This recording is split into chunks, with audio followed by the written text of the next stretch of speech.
Hello everyone, we're happy to present you our new project. It's an European Erasmus Plus project called Template. Template stands for Technology-Mediated Plurilingual Activities for Language Teacher Education. This is the website and you will access to it at the address templateplurilingualism.eu. And these are the partners. So we are 5 countries project. Turin, Italy, Università di Torino is the leader. And then we have the UCL Louvain, Belgium, the Vilnius University in Lithuania, Universität Jaume I in Spain, and Pädagogische Hochschule Schwäbisch Gmünd in Germany. The goals of the project. So the main goal, of course, is the use of technology-mediated plurilingual approaches in language education, with particular focus on foreign language education, but not only, okay, so also L1. The target, of course, are teachers and their professional development. In these goals will be reached through different outputs that will be mainly professional development modules that can help teachers to integrate new technologies effectively into their practice and embrace students' plurilingual repertoires as valuable linguistic and cultural resource for language learning. The modules will teach teachers, to promote competence-oriented teaching and learning in foreign language classes and CLIL education. The theoretical framework is the TPAC model. So to integrate the pedagogical content with the technological content, the content knowledge, and the pedagogical knowledge. The activities proposed through the platform, and through a set of webinars will enhance, on the one hand, teachers' digital literacies with the use of ICT, and on the other hand, they will enhance and will implement in a way the researcher-teacher collaboration and teacher research, which is not always taken for granted, or what's not always the case. So teachers will collaborate actively with researchers, with university researchers, to implement and to enhance the modules and the activities in their classes in a kind of action research project.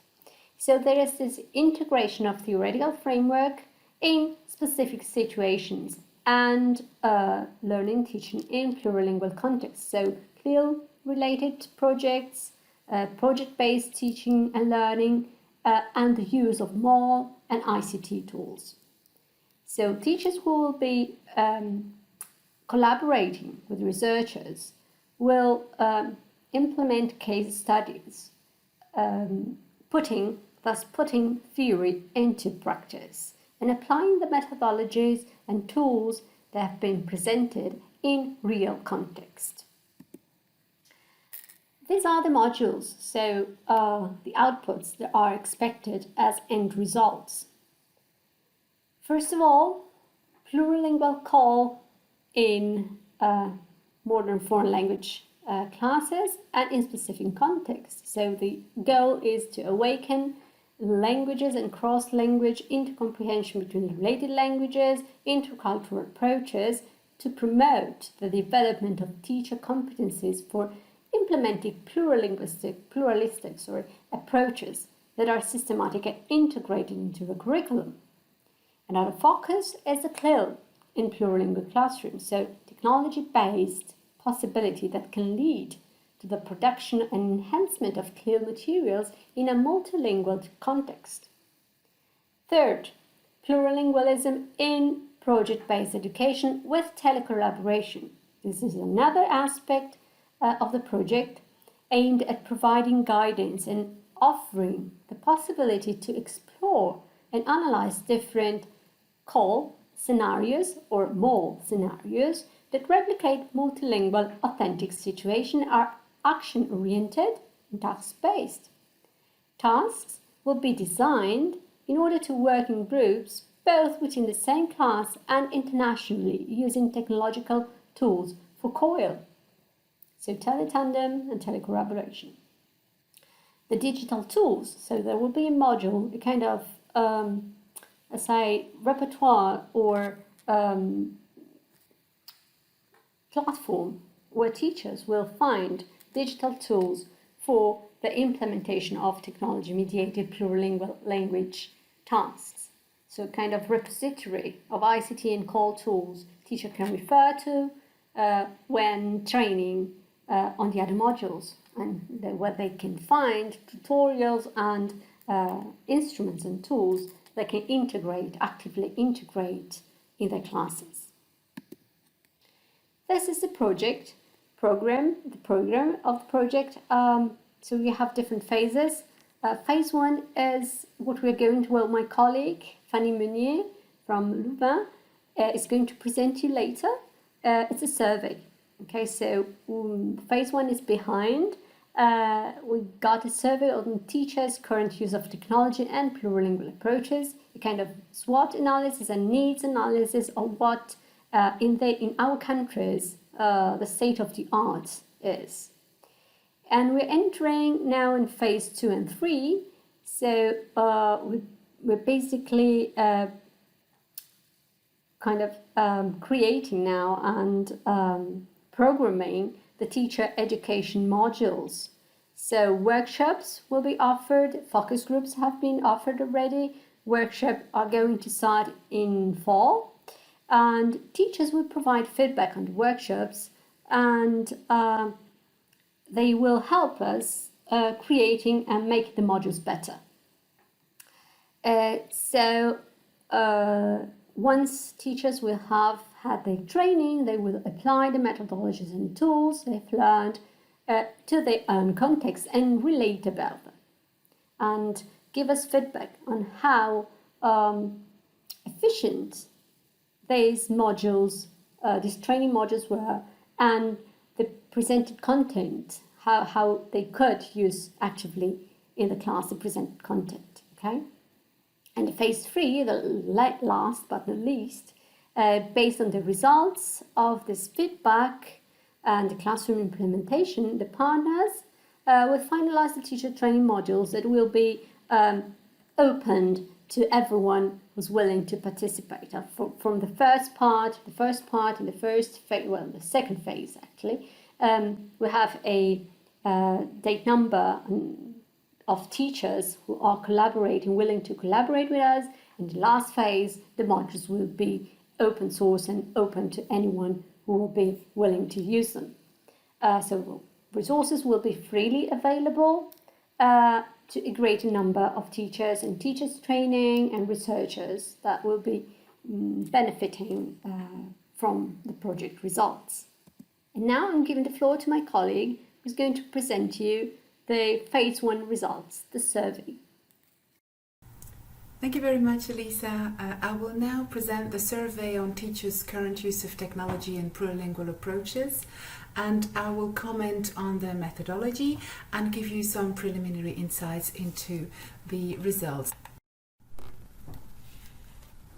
The survey was inspired by existing surveys but was tailor-made to the needs of the project. So, for instance, we organized the items in different subsections to cover the different research questions that we had.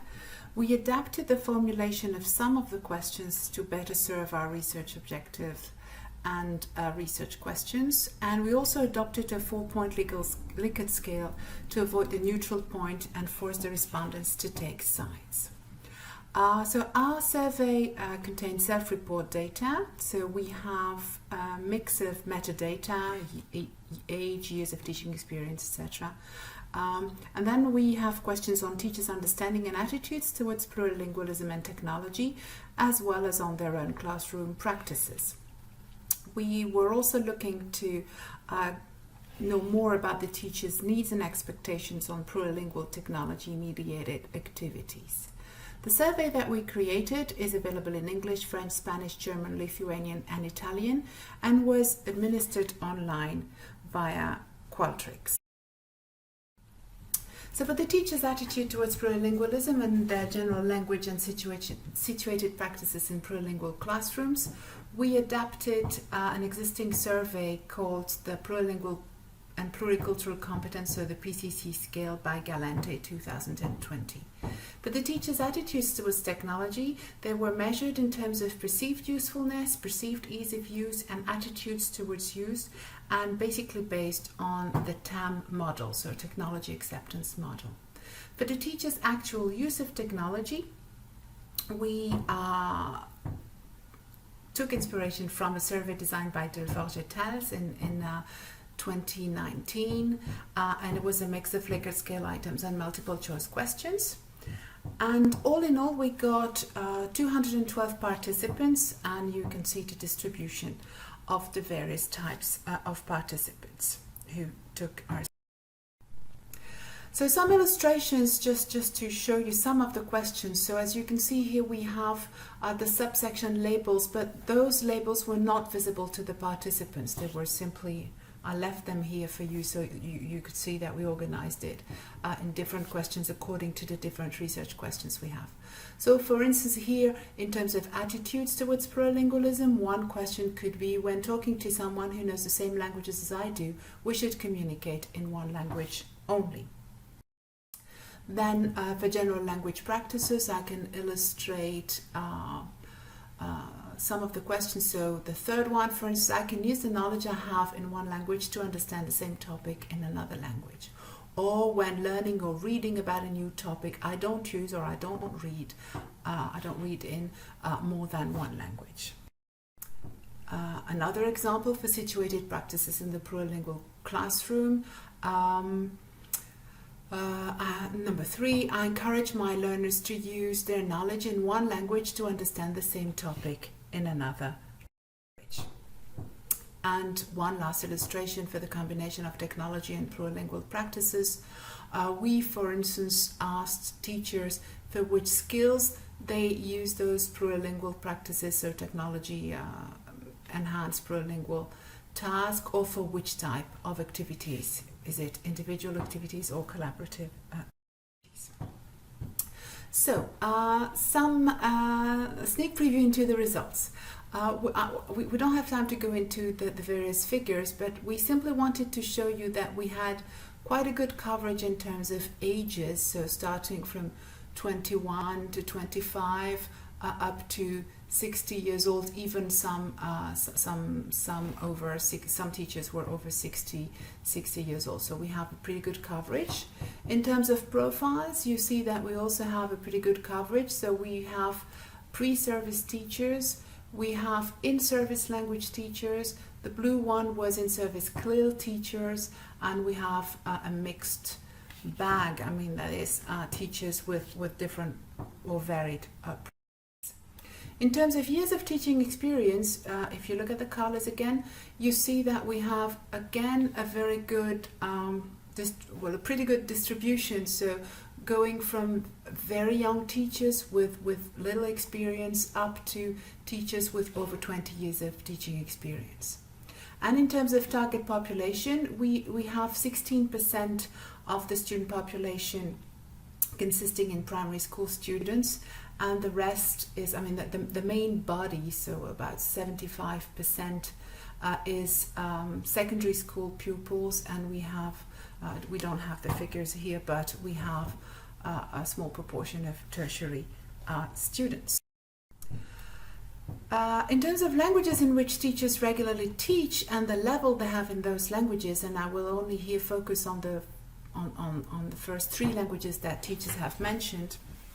Basically, we have up to 5 languages that teachers use when teaching. So 5 different languages, which is quite impressive. But of course, it's not the majority of teachers.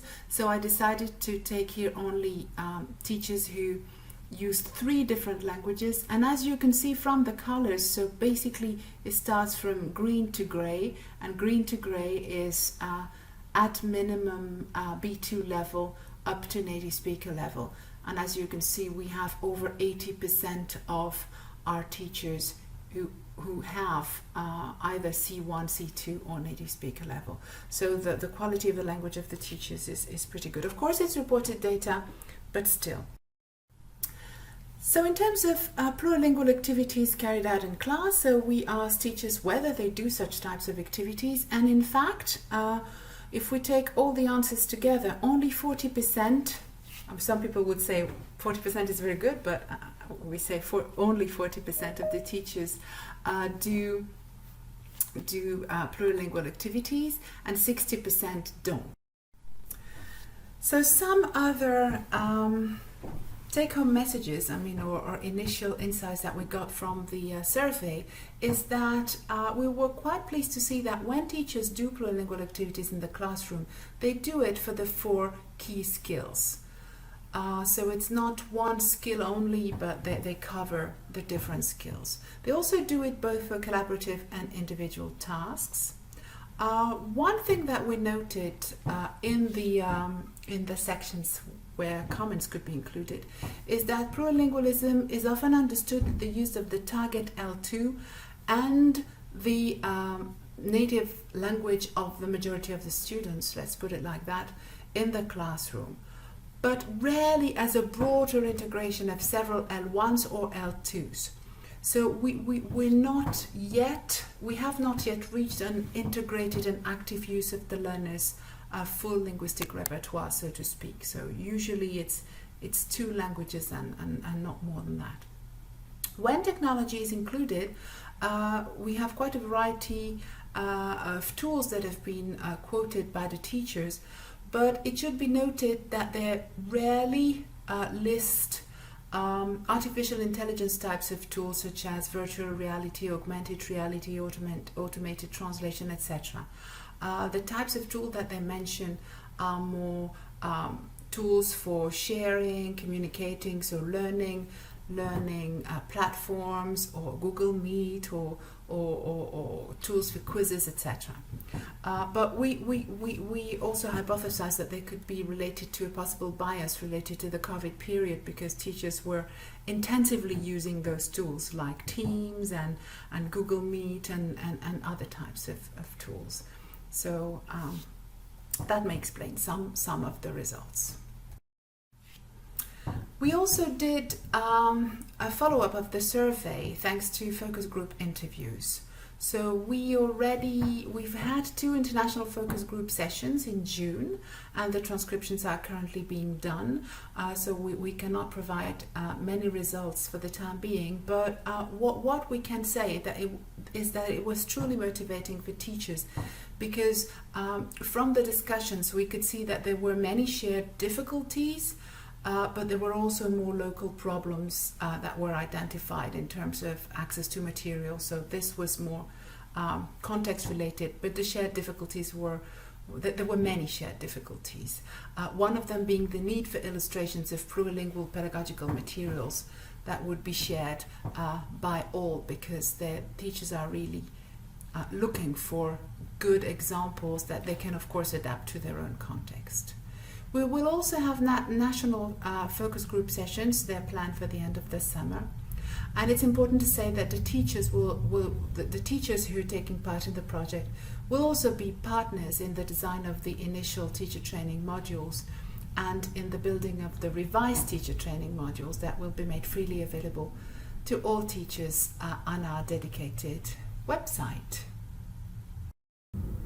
So thank you very much for listening to us. I hope you enjoyed the presentation of our project, and if you want to know more on our project, you can simply join us and visit our website. Goodbye.